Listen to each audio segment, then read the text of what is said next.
Ògo ni fún Ọlọ́run lókè ọ̀run. A yìn Ọlọ́run ọba tó pọ̀ nípa àti agbára.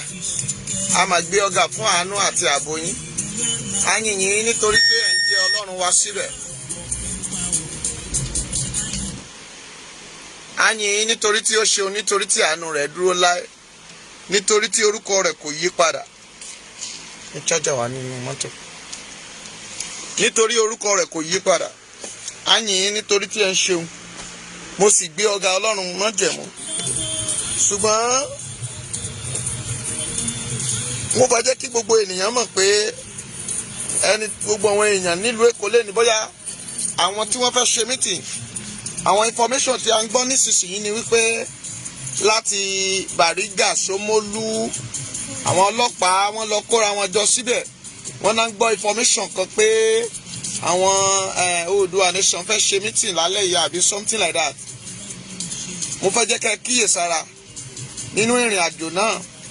Ẹ mọ̀ pé gbogbo èèyàn ti mọ̀ pé láago 9 la máa ń jáde fún program. Ṣùgbọ́n lákòókò yìí ẹ má ṣe bínú rárá pé mo jáde. Èmi á máa sọ gbogbo nǹkan tó bá ń ṣẹlẹ̀ fún gbogbo ènìyàn. Mo dẹ̀ gbàdúrà orí rẹ ò ní gbàbọ̀dẹ̀. Ìwọ tó ń wò mí lákòókò yìí mo ní orí rẹ ò ní gbàbọ̀dẹ̀. Bí wọ́n ṣe ń ṣe ogun ọ̀run ń dúró láti gbọ́ wọn. Ṣùgbọ́n mo gbàgbọ́ nínú ìrìn àjò náà. Nítorí tí Ọlọ́run ń ṣeun, nítorí tí àánú rẹ̀ dúró.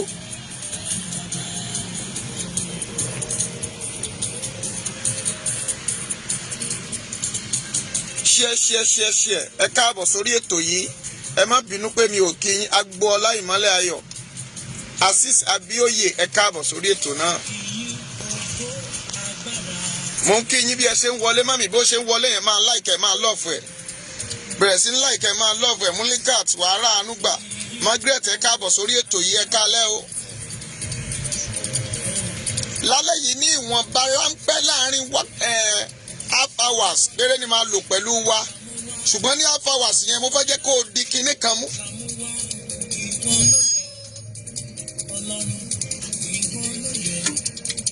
Mo ti sọ fún yín lógo wa, àṣà wa, bá a ṣe ń wọlé Yorùbá Nation ni. Sunday Igboho 1 máa bá ń tẹ̀. Owó bàbá Dami máa tẹ̀. Tó o bá ṣe ń rí wàá dẹ̀ máa lọ́ọ̀fù ẹ̀. Ìyẹn ni pé a fi hàn pé kì í ṣe apànìyàn. Wàá máa bá mi tẹ̀ pé Sunday kì í ṣe jàgídíjàgan bí àwọn bàbá yín àpọ́sù ti sọ. Ṣùgbọ́n mo fẹ́ jẹ́ kí gbogbo yín mọ̀ lálẹ́ yìí pé wọ́n ní à ń bú àwọn ọba. Wọ́n ní ẹ̀ ń bú àwọn ọba. Ọmọ ọba Abíọ́dún Great Chapel. Mo fẹ́ jẹ́ kẹ́ ẹ mọ̀ pé Ọlọ́run ìyanu, ẹni tó ní ohun gbogbo nínú ohun gbogbo, Elédùmarè mọ̀nàmọ́ná tí ṣojú ọ̀run mọ̀nà, akọni ẹlẹ́rù, kì í bẹ̀rù ènìyàn. Ó ní àrá sún nígbó. Aṣiwèrè rò pé ọba kò so ni. Mo sọ fún yín lánàá nínú ìwé Ìsíkíẹ́lì orí 13 láti ẹsẹ̀ 1 títí dé òpin pé àwọn aṣiwèrè wòlíì ni wọ́n jáde láti máa sọ̀sọ́kùsọ.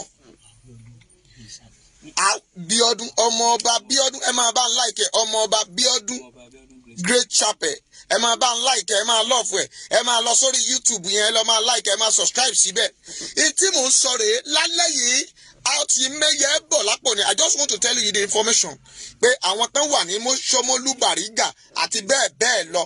Ẹ kíyèsára pẹ̀lú àwọn ọlọ́pàá, àwọn aláṣọ dúdú nẹ̀, àwọn abìfún ìlànà. Wọ́n ti kóra wọn jọ pamọ́ síbẹ̀. Wọn ò lọ rí àwọn ajínigbé gbé o. Ṣùgbọ́n gbogbo ẹ̀yin tí ẹ̀ ń lọ sọ pé ilé àwọn ajíṣẹ́tọ̀ ò lẹ̀ ń yà káàkiri. Ṣùgbọ́n mo sì ń bọ̀ ńbẹ̀. I just want to give you the information. Ṣùgbọ́n lálẹ́ yìí ó máa dùn rin. Bọ̀dá wa àpọ́sù. Ẹ ti mọ̀, Gani olóyè bàbá wa, ẹni tí mo fi tọ̀wọ̀tọ̀wọ̀ dárúkọ, Aláyélúwà. Ọba wa Lámídì, àbí jẹ́ kí n pè tán. Aláàfin Ọ̀yọ́ number 1. Nígbà tí bọ̀dá yín àpọ́sù Gani tó lóun jẹ́ ààrẹ ọ̀nà, ó lọ ṣe kọ́mẹ́ntì. Mo ti sọ fún yín, ẹ má sáré àwọn kọ̀ọ̀kan míì wà tó jẹ́ pé ẹ má jẹ́ ká máa pọ́njàn bẹ̀lẹ́ kìsà. egbòlegbò ń jẹ́ Bíọ́dún kì í ṣe Abíọ́dún. Ẹ má máa jẹ́ ká máa pọ́n jẹ̀bẹ̀ lákìsà. Tẹ́ bá sọ pé ààrẹ of Yorùbá land, ìlọ́ra ààrẹ of Ọ̀yọ́ kingdom. Okay, tí wọ́n bá pe Aláàfin Ọ̀yọ́, ṣé wọ́n ní Aláàfin Ọ̀yọ́ of Yorùbá land ni? No, mo kà ń gbà yín gé ni o. Mo fẹ́ jẹ́ kí n tó lọ ṣe lórí Google lẹ́ni àbí kí lẹ́ ń pè àwọn BBC tó ní oyè ààrẹ tó ń jẹ ó lójú ti àwọn ọba bìkan lọ. Can you imagine that? Ó ní ojú ti àwọn ààrẹ ọba bìkan. Ṣé kò ti bú ọba? Ẹ jẹ́ ó dárúkọ jẹ́ oyè tí òun jẹ. Mọ́mì máa lọ́fẹ̀ẹ́ máa láìkẹ́. Mo fẹ́ jẹ́ kẹ́ ẹ lọ pìpì ẹ̀ lẹ̀ lálẹ́ yìí. Mo fẹ́ jẹ́ kẹ́ ẹ lọ béèrè. Gbogbo orílẹ̀-èdè Yorùbá wa yìí la mọ ẹwà èdè. Kì í ṣe pé kéèyàn kan máa dúró mo ti ń sọ ti pẹ́ fún yín pé tí ààrẹ bá wà bí a ṣe ní ààrẹ ní Ọ̀yọ́ bẹ́ẹ̀ la ní ààrẹ ní Ilé-Ifẹ̀. This is Ọ̀ṣun state. Bẹ́ẹ̀ la ní ààrẹ l'Ondo. Àwọn tèkó náà ní ààrẹ tiwọn. Orúkọ tí wọ́n ń pè é ló yàtọ̀. Àpẹwọ́ ni ààrẹ of Yorùbá land, ẹ gbàgbé ẹ̀. Ṣé ààrẹ ọ̀nà kakanfò ló gbà wá lóko ẹrú nílùú tiwa? Ó wá bọ́ta tó bá yá ẹ là ń bọ́ba. Ṣé òun ò wá bú ọba bí? Ìlara ni ìlara tí ọmọ ẹ̀dá ẹgbẹ́ rẹ bá ti ń ga tó ò bá ti fẹ́ jẹ́ ó lọ. Mami, ilẹ̀ ìlú ẹni tó ń dùn. Ó ń ta lára ni ìdè pepper ram. Because gbogbo ènìyàn kó sáńbọ̀dù jáde wọ́n ń pariwo Ìgbòho ó wá bọ́ta ẹ wọ ọ̀rọ̀ rádaràda ní ẹnu àgbàlagbà. Èmi tún sọ fún yín o, kì í ṣàgbàlagbà tiwa. Sàpátẹ́sàn làásìtọ́ èyí tó bá ti lè lálejò ó ti darúkú arápá.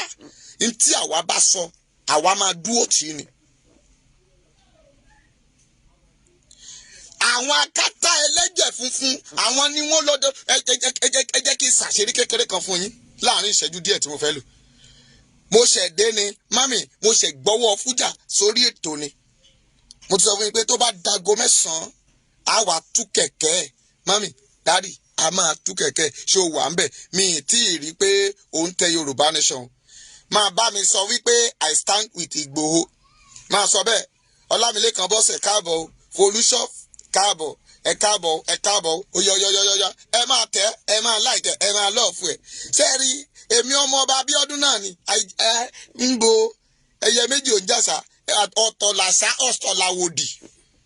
Ẹ gbọ́ ni wọ́n ní ọmọ adìyẹ ò màṣà ìyá ẹ̀ ló mọ̀ kíni ìyá ẹ̀ ló mọ̀ wòdì. Ok ọmọ adìyẹ ò mọ̀ wòdì ìyá ẹ̀ ló mọ̀ ṣà. Èyí tó bá ti jẹ́ inú ẹ̀wá ẹ̀ tó kù sí. Ó ṣe jàre bàá mi Tèmítáyọ̀ I stand with Ìgbòho. Stella Ojo ẹ ṣeun.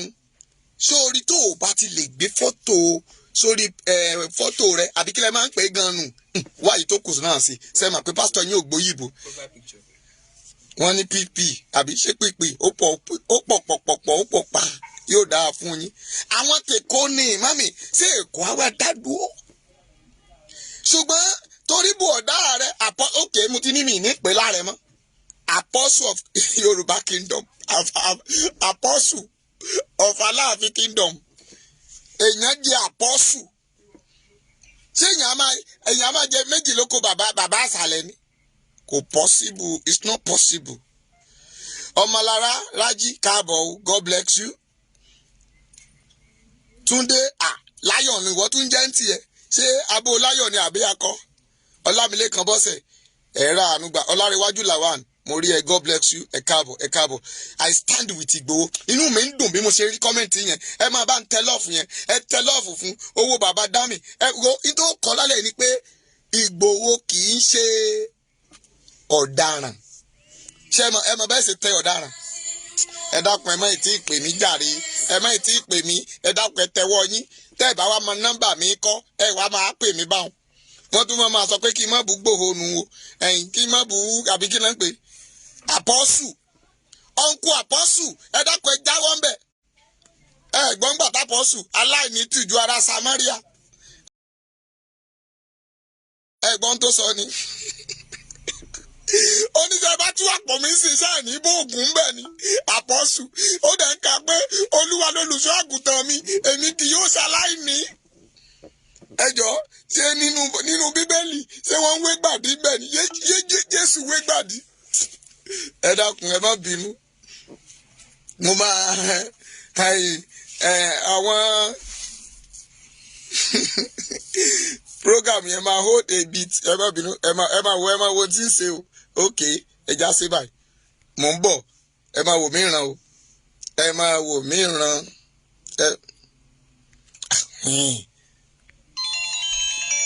Tó bá jẹ́ pé program yẹn máa wálẹ̀, ẹ má bínú. Tó bá wálẹ̀, ẹ dákun ẹ tún padà wọlé.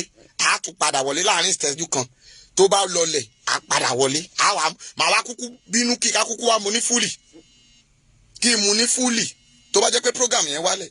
Ẹ dákun, nígbà tí bàbá bọ̀dá àpọ́sù sọ̀rọ̀, olóyè rẹpẹtẹ, olóyè tó ju ti ọba lọ. Ẹ̀gbọ́n tó sọ, ó ní nígbà tá bá wọlé Sunday Igboho tán kó aṣọ. Ẹ dákun, ṣé aṣọ ògùn Sunday Igboho nìyẹn? Ṣé rí i pé ọ̀rọ̀ àṣọjù tégún bá ti tàkìtì àtajù ẹpọn rẹ̀ máa ń bọ́ ọ̀tá ni. Àpọ́sù tán fi jà pọ́sù, ojú gan dà mí tì fáwọn tó fi jà pọ́sù. Nígbà tó ń wá bá sọ̀rọ̀, ó ní ṣé tán bá tú abẹ́ aṣọ tòun wò ó sì ṣé wọn ò ní bóògùn bẹ́ẹ̀ ni. Àpọ́sù ó dẹ̀ ń búyàn kan pé bàbá parí olóògùn. Ogun wo ló jà fún ilẹ̀ Yorùbá? Wá sọ fún mi. Ogun tó jà fún ilẹ̀ Yorùbá yẹn, I want to know it. Ṣebí àwọn OPC ló jà fún? Àwọn ọlọ́dẹ àdúgbò lẹ́ ń ṣe náà. Àwọn àmọ́ bẹ́ẹ̀ ṣe máa ń kí àwọn ọmọbìnrin olóbìnrin mọ́lẹ̀ ládùúgbò. Ṣebí jàgídíjàga àwọn unreliable person tẹ́ kó síra, òun ló mú wọn di èrò tí wọ́n wá ń gbé ẹ náà. Torí wọ́n ti compensate ẹ kó máa ṣọ́ pipe. Ṣé ìwọ ni NNPC àbí kí ni wọ́n máa ń pè wọ́n? Àwọn civil defence. Ṣéṣẹ́ tó gbà nìyẹn. Sunday ń jà fún òmìnira ni. Ó ń jà fún ẹlẹ́ṣẹ̀ ni. Ó ń jà fún àwọn apẹyín kékeré ni. Ó ń jà fún àwọn ẹni tí ò ní bàbá tá ti jí bàbá wọn gbé. Tún gbọ́ tuntun. Ẹ bi mí pé kí ni o? Wọ́n jí ẹ̀mí àgbé. Wọ́n jí ìyàwó ẹ̀mí à. Wọ́n jí ọlọ́dẹ. Wọ́n jí fìgìláńtẹ́. Ẹ̀yin ọba ilẹ̀ Yorùbá ẹ má mà ṣàṣùpara. Wọ́n ń bọ̀ wá fún yín. Wọ́n ní tá bá ti ń jíwèé ọ̀kan. Ilé baálẹ̀ náà ń jíwèé hun. Tá bá ti sọ pé ilé bàbá rẹ̀ ní bẹ́ẹ̀ hun. Wọ́n fẹ́ wá jí ẹgbẹ́ nù yẹn. Ṣé ikú tó ń pojú gbà ẹni? Ṣé ẹ̀ mà pé òwe lè pa fún ni? Ọba ilẹ̀ Yorùbá mélòó náà ti jí gbé? Wọ́n jí kan lẹ́kìtì, wọ́n pa kan lóńdó. Wọ́n jọba gbé ní Gàndò lẹ́kọ̀ọ́ ń bí àbí kí ni lọ́nà ibà ń bí? Ọba nu ni o. Tiẹ̀ wá lóògùn. Kí irú ọba máa bọ̀ àmọ́yé Fúlàní ìrùkẹ̀rẹ̀ lóògùn o. Ṣé bí àwọn ààrẹ ọ̀nà kakanfò ti gbá ni? Ṣé bọ́n ṣe ń jànú? Tẹ́bá ní lóògùn ọ̀fẹ́ èèyàn 6 ti wọlẹ̀. Lóògùn ọ̀fẹ́ ti bo. Ẹ jẹ́ kí Gani Adams kó máa bọ̀ lọ́nà Oǹdó. Kó kọjá ń bẹ̀ láago 9 lálẹ́. Táwọn bá ní jígbé pè mí lọ́mọ àlè. Wàláhì wọ́n á jígbé. Lábá ti bí da ẹni ó wá kọjá lọ́nà Oǹdó láago 9. Ẹni ó lọ sọ́nà ìlú ẹ̀ lọ́nà àkókò. Táwọn bá ní jígbé. Kẹ́ wá sọ pé ààrẹ àúndídí ààrẹ. Ṣé nígbà tán ká ọmọlé lọ́jọ́ kìíní àná ṣé federal government ò rí ẹgbẹ́? Wọ́n bá Sunday léṣẹ́ gbé Sunday lọ. Aláìlójútì ó ní ọ̀dọ́ ni ẹ mọ̀ pé ọ̀dọ́ sì máa ń ṣe tiẹ̀. Yín tó tiẹ̀ wá bí mi nínú ẹ lọ wo kọ́mẹ̀ntì ẹ̀ lẹ́ni lórí àwọn BBC News ilẹ̀ Yorùbá tó máa ń sọ yẹn. Ó ní ààrẹ tóun jẹ ó ju ọba bèmí kò ṣe dárúkọ ọba tó jù tiẹ̀ lọ. Ṣé rí i pé ẹ ti fa tábàkẹ́ tó kúrò ní abẹ́ ti mú gbó igbó aláta. Òkè ẹ ti jatari ẹ wá mu sinabu sí wá ń ta yín lẹ́nu orí ń ta yín dádì. Èmi dúró dè ẹ́ ni mo ti sọ fún ẹ mo ní tó bá jẹ́ èmi ni èmi ló ta sí lọ́jọ́ tó ta sí wòlíì yẹn ni mami bàbá àbí kí ni mo sọ fún ẹ ààrẹ àpọ́sù màá wá sọ fún ẹ pé òun ṣàpọ́sù. Ẹ yé sọ̀rọ̀ dáadáa ẹ̀yin gan tẹ́ pé ẹ̀yin lórí ẹ̀yin lẹ́ ń fọ́ bá wọlẹ̀ ẹ̀yin lẹ́ ń fọ̀ wọ́n bá wọlẹ̀ let's talk the reality ẹ̀yin lẹ́ ń fọ́ bá wọlẹ̀ tàbá ẹ̀yin kábíyèsí ẹ má bínú sí ọmọ yín Ìgbòho ṣé ẹ̀yin kọ́ ẹ jẹ́ ká ní làákàyè ọ̀rọ̀ ilẹ̀ Yorùbá mo máa ń sọ fún yín ó ti kúrò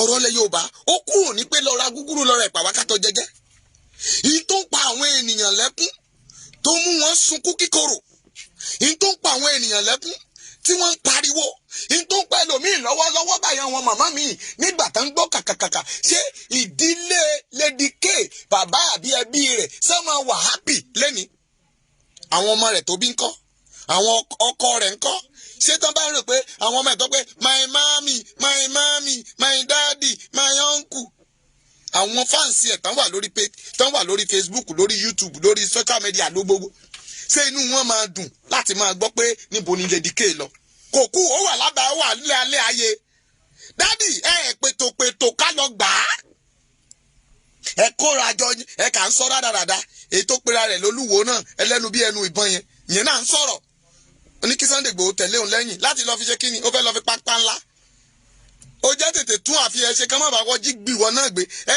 ẹ̀mí àná jí gbé yẹn ṣèbí wọ́n náà ti pera ẹni ẹ̀mí à is next ìwọ náà pẹ̀lú ẹni tán fẹ́ kidnap sí.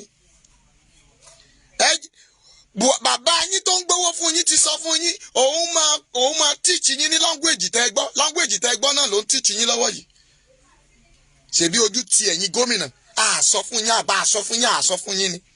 Àwa la sọ fún gbogbo yín mo sọ fún yín mo ní obìnrin kì í ró sọ tiẹ̀ kó mọ́ tu kó ro láàárọ̀ kó lóun ò ní tu láàrin 30 minutes tó bá róṣọ àtúnrò.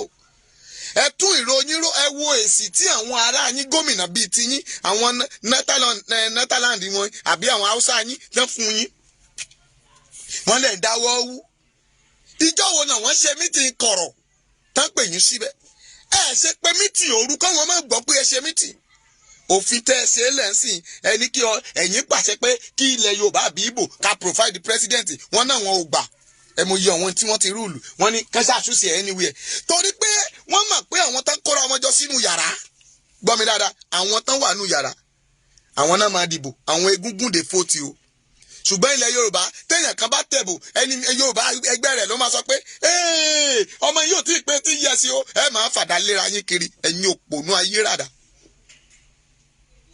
bàṣẹ ní bí bẹ́ẹ̀ la ní let me tell you the reality. We are fighting for two things. Ṣùgbọ́n èyí tẹ̀yìn sọ pé èdè ẹ̀ sọ pé bí yẹn kò rọ́ǹgì ni àti gbé red mark ilé. We need the president. Àkókò restructuring ti kúrò. Fáìlì ẹ̀kọ́ ìmọ̀ràn dé. Ariwo ẹ̀ máa jáde síta. Tí wọ́n tọ́ fáyẹn ṣé kò ní pariwo tó bá yí sílẹ̀.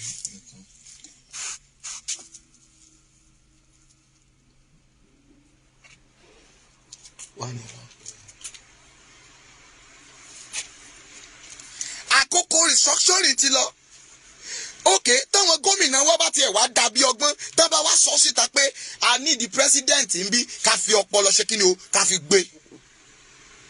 Òun náà ti sọ korojú pé wọn ò ní wọn kábùkù pẹ̀lú bó ṣe wọlé tó ń jáde yẹn. Wọn ò ní sọ fún yín pé nǹkan báyìí náà fẹ́.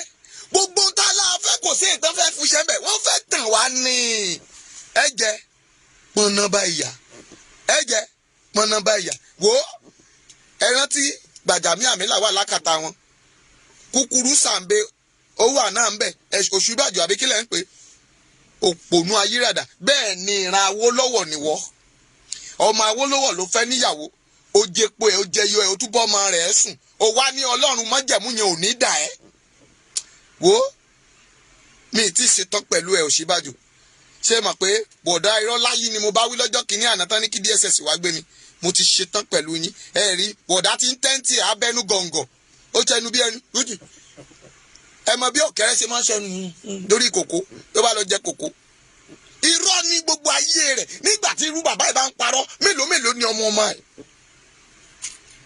ẹni tó tún yẹ kó máa jà fún wa kó máa fọhùn lálálálálá lójoojúmọ́ ó bá bọ̀ ta ó ṣe stupid ignorant interview ó bọ̀ ta ó pa àwọn èèyàn àwọn pariwo lóògùn ọ̀fẹ́ o sínú rẹ̀ ń dùn ni wọ́n wá sọ ọ̀rọ̀ kan ṣoṣo ni mo bá dìmú o ó ní mo dẹ̀ máa dìmú tí Jésù yóò fi dé àyàfi tó bá padà ó torí pé ìpín rẹ kì í ṣe ìwọ kọ́ ló tẹ̀lé Yorùbá dó ìjọ wo náà bí ẹ ná how old are you ṣé o mọ èjì àwa tó kù ni tó sọ pé ọmọdé ló ń ṣe ọdún mélòó ló fi ju Sunday náà torí pé ó ti ń fún ẹ ní respect ọdún mélòó ló fi jù? Wọ bọ́ọ̀ta oní ààrẹ ju àwọn ọba kan, ó yá dárúkọ ìlú tí ààrẹ jù. Àbí tàbí sọ ti ju Aláàfin Ọ̀yọ́ nìyẹn, ọba tó fi ẹ́ jọba, tó fi ẹ́ jẹ àpọ́sù ààrẹ. Tó bá mọ̀ pé bóyá dáradára tó ṣeré kò tiẹ̀ ní gbìyànjú ẹ̀. Torí pé òpònú ayíràdà ni ẹ dádì. Ṣé àwọn ọmọ ẹ̀ ń pè ẹ́ dádì? Ṣé dádì ni? Ṣé rí tán bá ní a máa jà ká má sọ̀rọ̀. Tá a bá jà ò lè rẹ́. Torí àwọn kan wà nílẹ̀ Yorùbá yìí tó jẹ́ pé wọ́n fi ọwọ́ òsì jíwèé lé bàbá wọn. Ẹgbẹ́ tó ló hóòdì náà, ẹgbẹ́ tó hóòdì yẹn, ẹgbẹ́ yẹn gangan tó ló hóòdì. Ẹgbẹ́ yẹn kọ́ ló pín mọ́ ẹ lórí nsìn. Wàá gbọ́ OPC, wàá gbọ́ brand OPC. Àwọn kan ní brand OPC. Ìjọ wo ni OPC ti wà? Kí ló gbé ẹ kúrò lọ́dọ̀ Fásẹ̀hùn? Ẹni kó bọ́ọ̀tà kó wá sọ story yẹn. Kí ló separate ẹ wà tí Fásẹ̀hùn? Nínú wà tí Fásẹ̀hùn, báwo lẹ ṣe jẹ bẹ̀rẹ̀?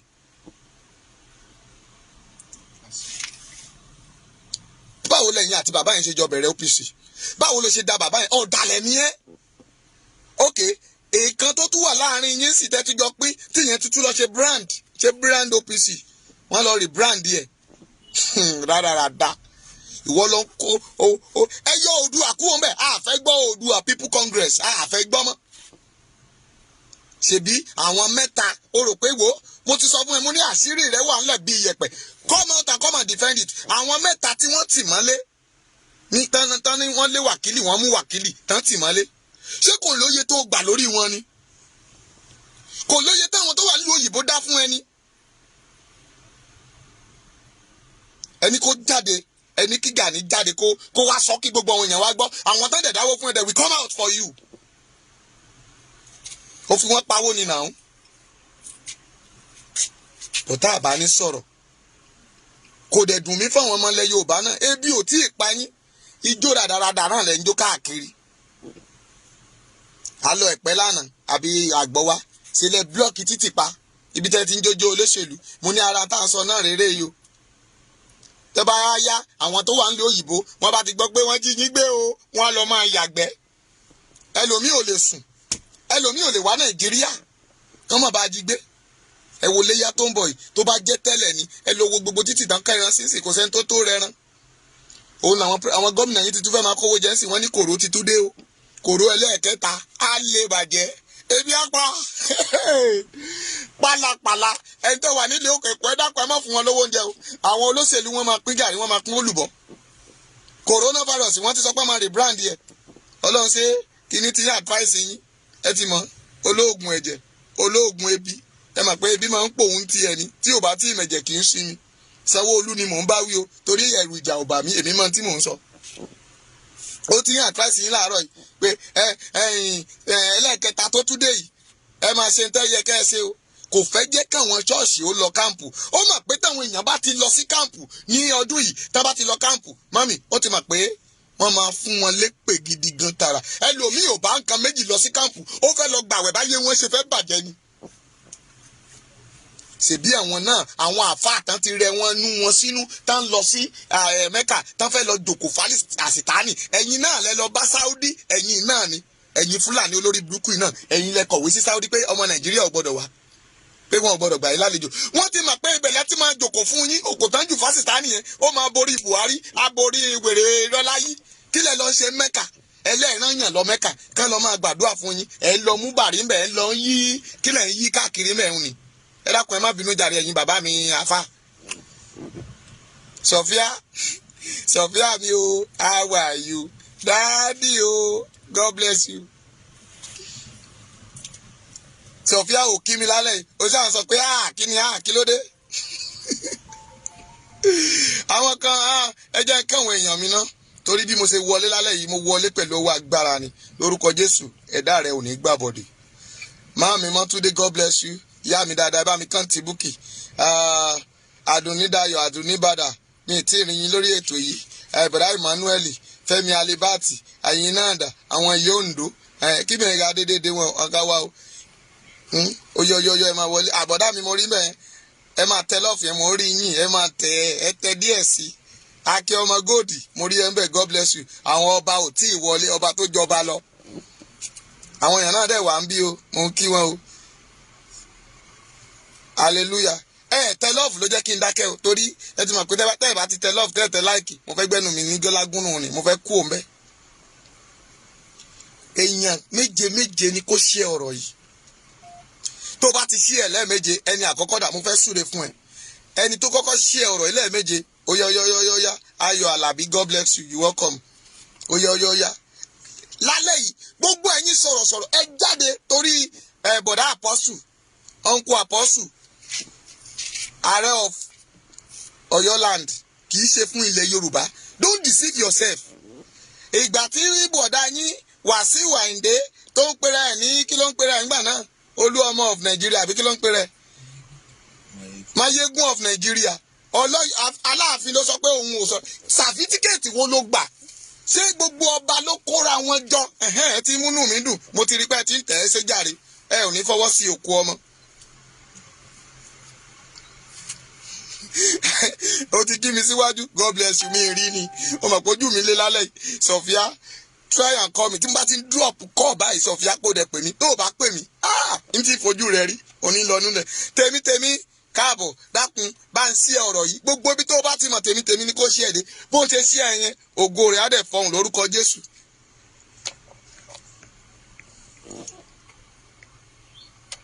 Ṣé ẹ rí kinní kan wà láyé yìí? Mo ń sọ lánàá nígbà tí pásítọ̀ owó ṣùṣùṣùṣù tó ní gbogbo àjẹ Nàìjíríà wọ́n lọ ṣèpàdé ní London. Ṣé ẹ mọ̀ pé àwọn pásítọ̀ míì alábùkù ni wọ́n ni? Ìbùdójọba yóò náà wà láàrin wọn ni. Ọlọ́run á mà dáríjì wá Nàìjíríà yó.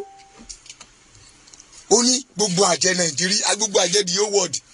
Ẹ jọ ṣé àjẹ Lagos State nìkan gan-an ṣé kò ti kú National Stadium? Mo dẹ̀ bẹ̀rẹ̀ fídì lánàá o, Sofia dáhùn béèrè yìí. Ẹ mọ̀ pé pásítọ̀ ni ọ́. Ẹ bá ń béèrè lọ́wọ́ bàbá wa nínú Olúwa pé National Stadium wo ni wọ́n lò àbí èwo ń bẹ̀? Ok, ibi tó ti play final lánàá. Ìgbàdàn tí àwọn àjẹ́ ti ṣe mítì àbí? Tí ní the largest stadium nídìí owó ọ̀dẹ́ dàpẹ́ bá ń gọ́gù ẹ̀. Ọmọ́táyọ̀. David ò tí wọlé síbí lẹ́sẹ̀kẹsẹ̀ ló máa sáré sọ fún mi. Owó labí ẹ dákun ẹ bá ń gọ́gù ẹ̀. Kí ni the largest stadium tó wà nídìí owó mo fẹ́ mọ̀ sí. Mo mọ̀ pé bóyá orí òkè Kilimanjaro ló dẹ̀ ti lọ ṣe mítì. Tóun náà wà ń bẹ̀. Ṣé ẹ mọ̀ pé pásítọ̀ gan àjẹ́ ni? Ọlọ́run wá sí lójú, kò rí nǹkan gidi sí lójú. Kò rí mọ́ṣẹ́ máa gba Yorùbá nìsan. Kò rí bí Lady K ṣe fẹ́ jáde kúrò níbi tó wà. Àwọn tán wá jí kólé nìbàdàn. Kò rí yẹn o. Ó láwọn àjẹ́ the whole world. Bẹ́ẹ̀ ló ṣe sọ wípé sẹ́ẹ̀rì ẹ̀yin pásítọ̀ wọ̀nyí gan-an. Báwo lọ́lọ́run ṣe ń bá yín sọ̀rọ̀ ẹ tiẹ̀ ṣe fún mi. Mo ń bọ̀ lórí program fún yín o. Ẹ dákun gbogbo èèyàn pàdé mi láago 12 gẹ́rẹ́gẹ́ lálẹ́ yìí. Ká tiẹ̀ wá sọ àṣírí ìran. Bí bọ́n ṣe máa ń ríran, mo fẹ́ sọ fún yín. Bí ìran ṣe ń jẹ́, mo fẹ́ sọ fún yín. Ẹ jẹ́ àjọ pàdé láago 12. Àjọ máa yẹ̀ wò. Kódà máa tú sí program ńlẹ̀. Ẹ máa pè wọlé.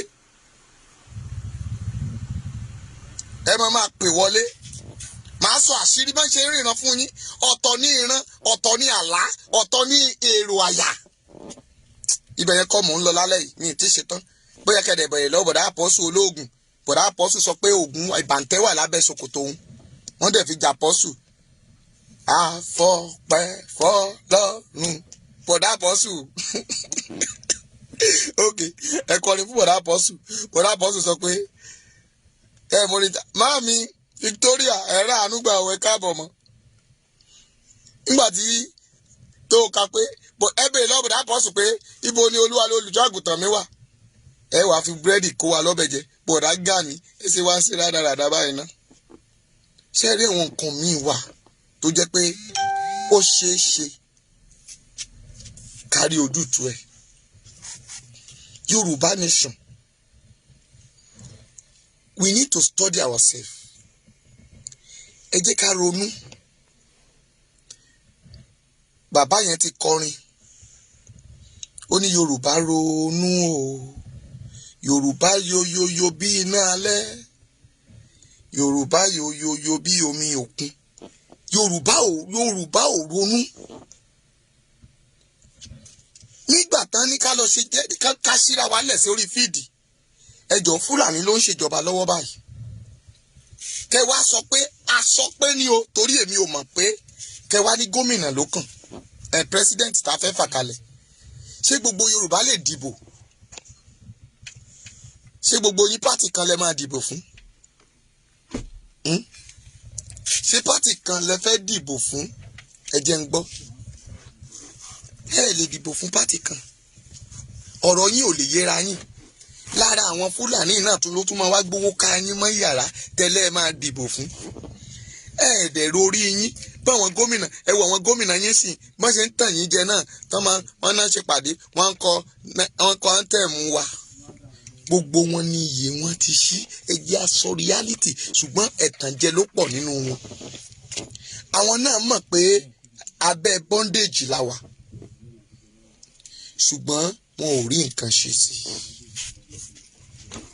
àwọn náà ti kó páńpẹ́ síra wọn lọ́wọ́ ṣùgbọ́n Ọlọ́run tó ní májẹ̀mú yóò mú májẹ̀mú rẹ̀ ṣẹ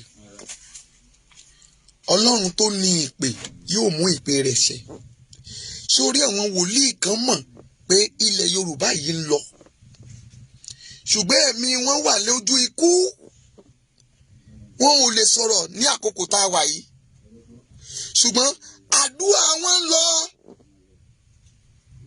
nígbà tí mo dé ọ̀dọ̀ wòlíì kan lára àwọn bàbá wa lókè ni mo ní dáàdì ẹ ṣe sọ̀rọ̀ tó wà lẹ́yìn ó ní kì í ṣe pé Ọlọ́run ò fi wọn òun ó ní ṣùgbọ́n ṣé o mọ̀ pé inú gbólóhùn ní orí ọ̀fẹ́ sí tóun bá wá fẹnu sí ó ṣe é ṣe kán bẹ́ orí òun ṣùgbọ́n òun dẹ̀ gbàdúrà kójú òun oríire ó dàbí ọ̀rọ̀ Ẹlikáyà ni nígbà tí ó ń béèrè àmì a sì sọ dòdì ṣùgbọ́n lọ́jọ́ tó rí àmì náà ó fọhùn ó ní ilẹ̀ Yorùbá yóò ṣojú tèmi tiẹ̀ wàá rà àánú gbà mo ti sọ fún ẹ mi ò fẹ́ pẹ́ ṣókíṣókí báyìí lọ́bẹ̀ oge tá a bá ti sọ́ọ̀lẹ̀ ẹ grab ẹ̀ ní tí mo sì bá wá sórí ètò lálẹ́ yìí ni pé àwọn ọlọ́pàá ti lé ambush sí Ṣómólú Bàrígà àti bẹ́ẹ̀ bẹ́ẹ̀ lọ wọ́n ń dènà di Yorùbá nation torí pé wọ́n náà fẹ́ ṣe mítìn lálẹ́ yìí wọ́n ti gbọ́ o ẹgbà Benin ẹ̀yin ọmọ mi ẹgbà Benin báwọn ṣe gbọ́ bẹ́ẹ̀ làwa náà ń gbọ́ ń bí mo ṣe ń dènà de wá bẹ́ẹ̀ làwa náà ń gbọ́ o gbogbo yín lẹ́dẹ̀ ti wà lórí ètò tẹ́ ń gbọ́ mi ẹ ṣẹ́pọ̀ ọ̀nà tó bá kú ibì kan ló kù sí tá à ń gbẹ́rù kà èyí náà gbé kábì kan ẹ ti gbọ́ mo ti sọ fún yín pé gbogbo tí wọ́n bá ti ń pè ní Yorùbá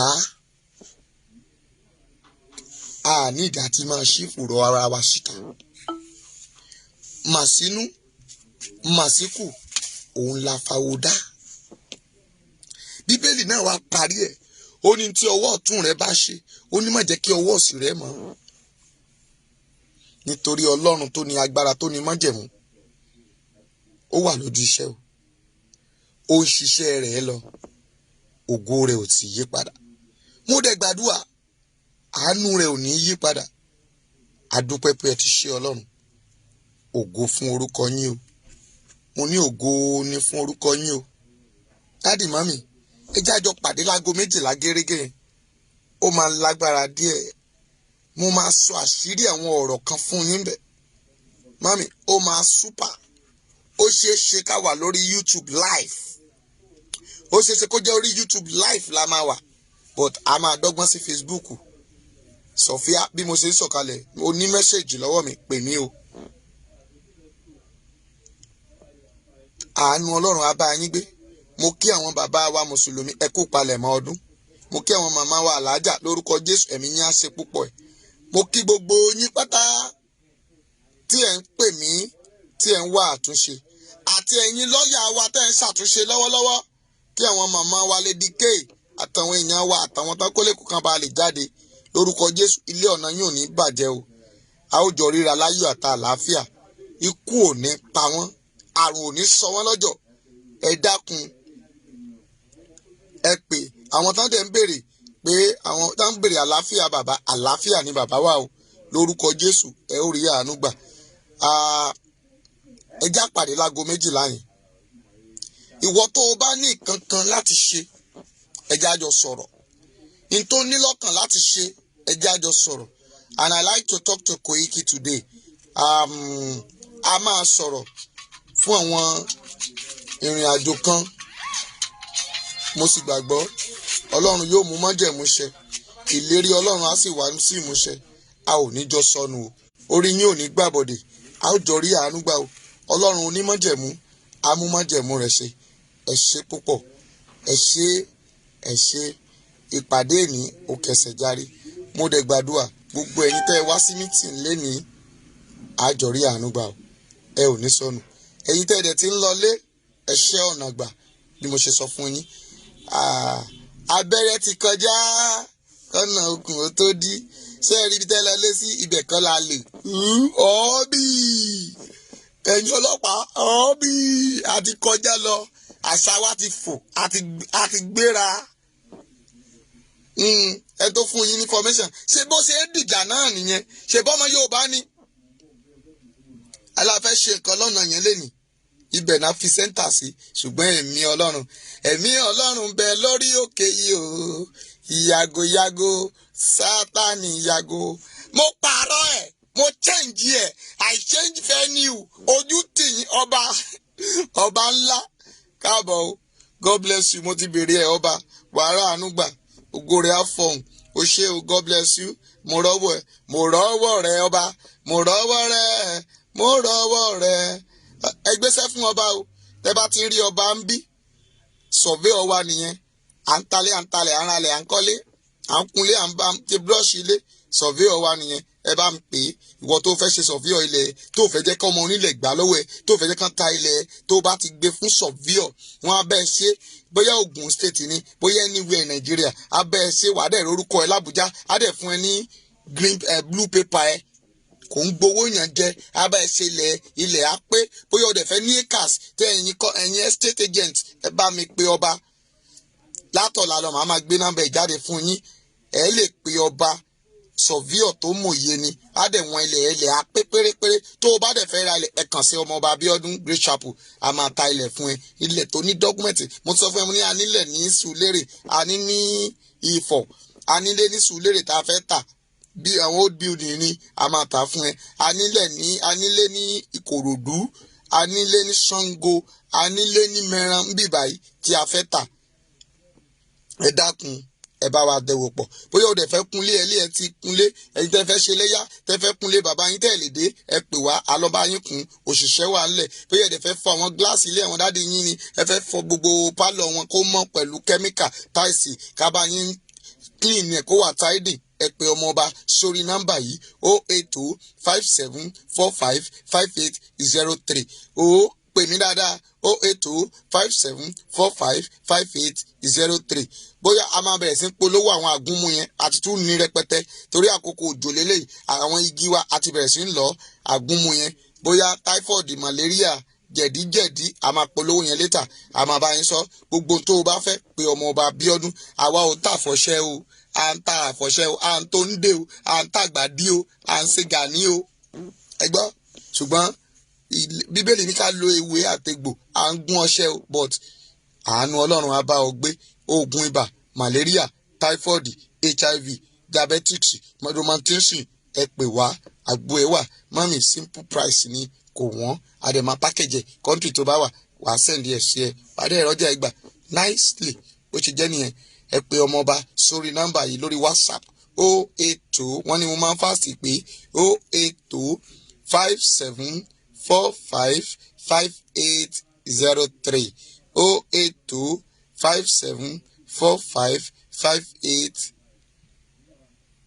08257455803. Admin bá mi tẹ̀ síta. God bless you. Ọmọọba kì í ṣe free advertisement o. Wàá sanwó advertisement mi torí pé ó jẹ́ ọmọ dáadáa sí mi ni o. Ó jẹ́ ọmọ dáadáa sí mi ni o. Ó sanwó advertisement mi o. Abiola Veronica ẹkúrọ̀lẹ́ mọ́, God bless you. Yeti Queen, God bless you. ẹ bá ń pín ní admin ó ṣáà ti dé bá ń pín ní nọ́mbà yẹn fún màmá wa ní àwọn ní ìdí nọ́mbà Yeti Queen wọn náà ní ìdí nọ́mbà 08057 ẹ bá ń pín ní rẹ̀ ta ló wà ń bẹ ẹ bá ń pín ní rẹ̀ ẹ bá ń pín ní rẹ̀.